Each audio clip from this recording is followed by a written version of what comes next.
Shalom, irmão Wesley aqui para mais um vídeo interessante. E esse vídeo hoje eu vou falar sobre um objeto que tem nele um mandamento muito importante, um mandamento de lembrar dos mandamentos da Torá, dos mandamentos do Eterno, né? E bom, este objeto chama-se talit. Olha na telinha como é que ele é, o talit. Esse é o talit, é um manto de oração, né, muito característico entre o povo de Israel e também o povo dos irmãos cristãos como eu, que guardamos a Torá, recebemos essa revelação da Torá e das boas tradições judaicas. Bom, o talit é tradicional, mas o mandamento mesmo são as franjas. Olha as franjinhas aí, ó, tá vendo? Que ficam nos cantos, né? Então, a primeira passagem que nós temos como um mandamento que o Eterno assim fez está lá em Números, capítulo 15, olha na tela aí, Números capítulo 15, do verso 37 a 41. O Eterno faz isso para que todo homem, né, ele, ao vestir o talit com o tzitzit, que são as franjinhas, essas franjinhas, eles possam lembrar dos mandamentos do Eterno, ou seja, é algo realmente para que nós possamos nos policiar, né, das nossas falhas, dos nossos erros, né? Então, talit, eu também tenho, né, o meu talit, que é esse aqui, tá vendo? Esse é o meu talit, aqui nas franjas, aqui, ó, as franjinhas. São 4 franjas, né? Tá vendo? 4 franjas, aqui também tem as franjinhas aqui, ó. Olha só que interessante, tá vendo? Então nós temos, nas 4 partes do talit, nós temos as franjinhas que representam os mandamentos. E cada nó aqui, né, somando cada nó, dá 613.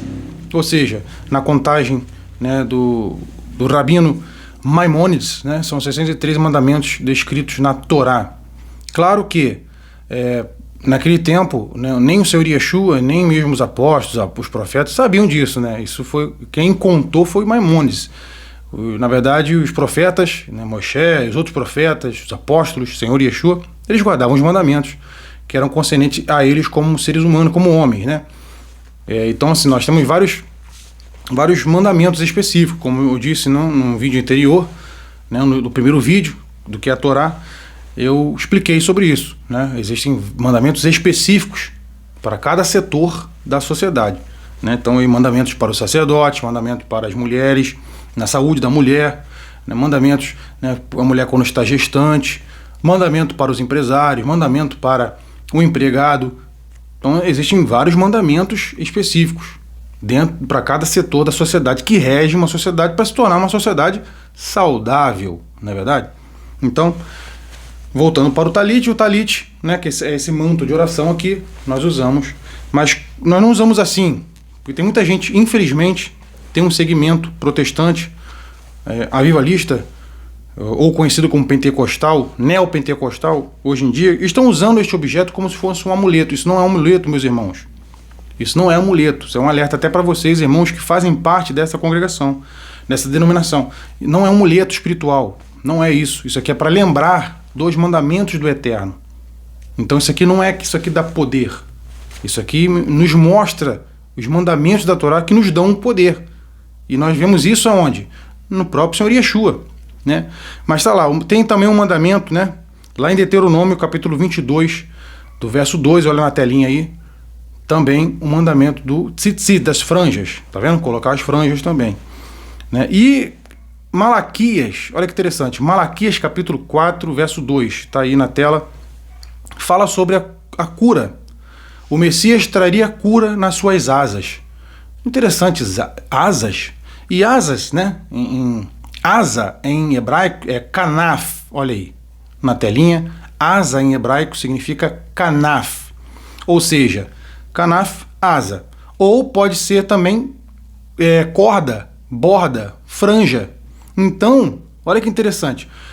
Quando o Senhor Yeshua passando, né, na cidade ali, e muitas pessoas que estavam enfermas pediam a cura, e uma mulher que estava com um grande problema de fluxo, né, muito doente há muitos anos, ela queria ser liberta. Por quê? Porque ela queria voltar à sua vida normal. Porque toda vez que a mulher, isso é mandamento, está na Torá, Mas infelizmente colocam como se fosse machismo, essas coisas todas, mas não é machismo. A gente tem que entender o contexto histórico, cultural, o que acontecia, era um deserto, entendeu? Então assim, a gente tem que entender, são tempos, há 2000 anos atrás, então temos que entender esses contextos todos. Então o que aconteceu? Quando a mulher estava naqueles dias, né, no seu período menstrual, ela ficava em repouso. Adonai deu esse mandamento, tá? E um dia eu vou colocar esse mandamento, vou explicar um pouquinho sobre isso também num vídeo, sobre as práticas desses mandamentos que se tornaram polêmicos hoje, mas é só a gente entender o contexto. Mas voltando, a mulher quando estava naqueles dias, ela ficava no seu período, ela ficava descansando, enquanto os demais membros da sua casa faziam as outras coisas, faziam os afazeres do lar. Ela ficava descansando, enquanto seus filhos, filhas, né, o próprio esposo, fazia os afazeres do lar, entende? Por quê? Porque aquilo ali é um fluxo, é algo que está sendo expelido, né? Ou seja, para a saúde da mulher aquilo tem que sair, não é verdade? Então, saindo, né, aquele fluxo, se caísse, né, se caísse no chão, na areia do deserto, alguém podia pisar, porque geralmente as pessoas viviam descalças, as pessoas simples. Então pisava e assim podia gerar doenças. Compreende? Não porque a mulher queria fazer isso por maldade, não é isso. Vamos entender o contexto, né? Então, para isso, é para preservá-la, preservar a mulher e preservar também as pessoas ao seu redor, só isso. Isso também é para o homem que tinha algum problema, né, de fluxo na sua genitália. Também tinha que estar em repouso, tinha que estar em quarentena, compreende? Então é só isso, é só entender o contexto. Hoje nós temos tecnologia, não é verdade? Para conseguirmos estancar esses tipos de fluxo, tanto no homem, né, ali na genitália do homem, como também na genitália da mulher. Nós temos que entender essas questões, meus irmãos, para não criarmos, né, certos tipos de ideologias que podem ferir a própria escritura, né, a própria escritura sagrada, né, que podem tirar do contexto a palavra do Eterno. E isso não é bom, o Eterno não se agrada. Ai daquele que fizer isso. Então nós temos que entender o contexto. Então, Yeshua passando, a mulher crendo que Yeshua é o Mashiach, que guardava os mandamentos da Torá. Por quê? Porque todo homem judeu lá, religioso, que usava o talit, com o tzitzit, talit, com o tzitzit, significa que ele era um homem zeloso da Torá. Então, ela sabia que ele era um homem zeloso da Torá e ele tinha poder. E foi o que aconteceu. Quem conhece a passagem vai entender melhor. Ou seja, a mulher recebe a cura e Yeshua fala, alguém me tocou. Multidão tocando nele, um monte de gente sendo curada ali, mas o dela foi específico. Porque muita gente estava tocando no talit de Yeshua, nas franjas de Yeshua. Não era só ela não, por causa da profecia de Malaquias, capítulo 4, verso 2. Então o que aconteceu? Ela foi curada. E Yeshua falou, opa, de mim saiu Shekinah, né? Saiu virtude, saiu poder. E ela foi curada, ela se levantou, fui eu, Rabi, fui eu. Então vai, mulher, vai, que a tua fé te curou. Por quê? Porque ela creu. E o que é fé? Fé é emunar, é confiar. Então ela confiou no Eterno, que aquele homem é o Mashiach, aquele homem é a salvação da humanidade. E ela tocou e recebeu a sua cura. E foi viver a sua vida novamente com o seu esposo, com a sua família, em paz, em shalom, em plenitude. Né? Então, para a gente usar o talit, né, voltando, né, para a gente usar o talit, nós temos, tem uma bênção, existe uma bênção em hebraico, tá vendo? Existe uma bênção em hebraico e nós temos que entender essa bênção. A gente não vai usar só e acabou. Não, não é isso. Tem uma bênção. Por quê? Porque as bênçãos, né, a brahá em hebraico, a bênção, ela é um portal espiritual. Então, a gente tem que abençoar as pessoas. Nós podemos trazer maldição, né? Tem muita... Aqui no Brasil nós temos uma cultura de dizer, danado, aquela coisa, né? Não, a gente tem que tentar tirar isso do nosso vocabulário. Nós temos que abençoar as pessoas, levar bênção às pessoas, levar shalom, levar paz. Então, toda bênção abre-se um portal espiritual, que o Eterno vai derramar a sua bênção, vai derramar as suas coisas boas. Então, nada mais, né? Nada diferente de que a gente também pedir ao Eterno a bênção dele através de seus mandamentos. Então, como é a bênção? A bênção em hebraico, vou recitar aqui bem devagarzinho, vou deixar na tela tanto o hebraico transliterado, quanto também, né, o português, tá? Então a bênção é assim, né? Nós vamos olhar para a bênção e vamos recitar. Baruch atah Adonai Eloheinu melech haolam, asher kidishanu bemitzvotav vetzvanu lehitatef betzitzit. Eu creio em Yeshua, então eu sempre coloco Beshem Yeshua HaMashiach, Amém. O que eu disse? Eu disse assim, ó: bendito sejas tu, eterno nosso Deus, Rei do Universo, que nos santificaste com seus mandamentos e nos ordenaste a nos envolver em tzitzit, em nome de Yeshua, o Messias. Amém. E vou me envolver com o tzitzit, tá vendo?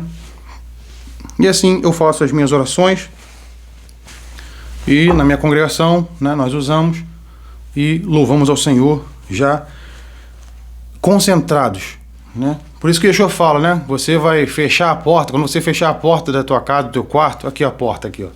Essa é a porta, aqui. Fechou, orou, você vai ficar mais concentrado nas coisas do Eterno. É simples, é uma coisa simples, que tiraram de nós, meus irmãos. Mas graças a Deus o Eterno está restaurando, Ele está fazendo restaurar, né? Louvado seja o Eterno por isso, né? Então tá aqui, talit. Existe também, vou deixar aqui na tela, o talit katan, que é, tá vendo, uma camiseta. Também eu uso também, né? Então é uma camiseta. Então a gente usa essa camiseta por baixo da blusa e tal. Claro, nos lugares que podem. Então na sua casa e na congregação que permite usar. Então congregações restauradas nas raízes, como a minha, como milhares que tem espalhado no Brasil. Glória a Deus por isso. E sinagogas judaico-messiânicas também. Então você pode usar o talit, quanto também o talit gadol, que esse é maior, né? Quanto o talit katan, ok? Então tá aí. Na tela, você usa e recita a bênção depois. Usa, recita a mesma bênção. Baruch atah Adonai, entendeu? Simples, tranquilo, vai receber bênção, vai te abençoar, vai abençoar a tua casa, vai abençoar o teu próximo. Tá bom? Então, em nome de Yeshua HaMashiach, amém. Bom, fico feliz por mais uma vez estarmos aqui com este vídeo, mais um vídeo legal, mais um vídeo interessante para edificar a tua vida, né? E, bom, se você tem alguma dúvida, coloca nos comentários. E como sempre, em todos os vídeos eu sempre peço, né? Inscreva-se no canal, ative o sininho das notificações, né? Por quê? Porque todo vídeo que a gente passar aqui, você vai estar, né? Vai estar recebendo aí no seu celular, no seu computador, não é verdade? Então, ative o sininho das notificações, curta, comente, compartilhe, né, nas suas redes sociais, compartilhe também com seus contatos no WhatsApp. Vamos levar uma coisa bem legal, uma coisa leve, né, coisas interessantes para as pessoas, que com certeza vai edificar não só as pessoas, né, da nossa crença, digamos assim, mas de outras crenças também, para informação, e vai que o Eterno os mostra coisas interessantes, não é verdade? Então, um forte abraço, até a próxima. Shalom, shalom.